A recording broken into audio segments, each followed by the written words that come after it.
I started at High Desert in the utilities division. I started as the technician. I worked my way up through the ladder with the skills and abilities I had and was offered the promotion to maintenance manager when the time came. I am the plant manager at High Desert Milk, and I'm over operations, and I've been in that role for 10, 12 years now. I've watched and kind of been one to care about the culture that we have in our environment. It's important to me that people feel welcome and that they want to stay and succeed with us. Develop a culture and a team that works well together. That is the number one thing that will make or break a successful maintenance program. We look for a professional, respectful individual that is willing to learn. That's what we strive to get. But we want that individual to, when they show up, feel like they're part of the team day one. I went to school for automation. I ended up starting here, and that's kind of when the education really started. With maintenance, you have more opportunity with the education of stuff. As something new progresses in the plant, you are going to be able to learn this new machinery realistically, or say there's different robots that show up. Someone has to be educated on how that runs, how to troubleshoot it. The education that I've already gone through because of High Desert Milk has helped immensely. Everyone is looking for maintenance technicians. They're hard to come by.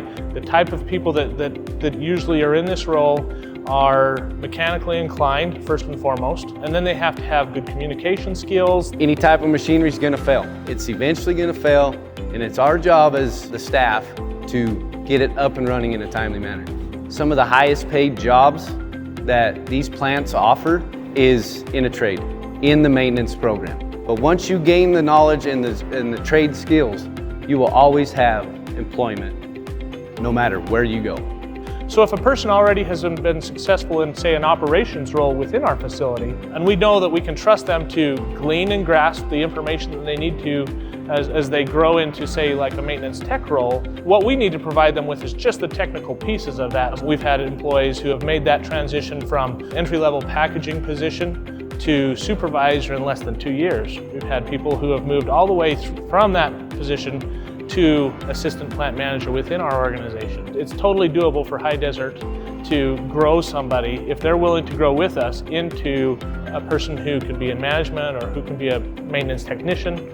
We love to see that.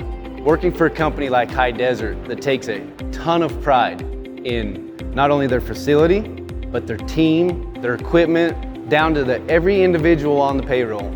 We get a ton of feedback from our employees, and it's listened to. We're all accountable for it. We take action for it, and we solve as many of these problems as we can. And High Desert has probably one of the best programs I've seen when it comes to feedback from the employees. It's more of a family atmosphere, so if we have one employee that's struggling with something, it's going to be 4 or 5 of us that tackle the problem and help that employee get through that. That's a huge part in what High Desert does to create a family culture here.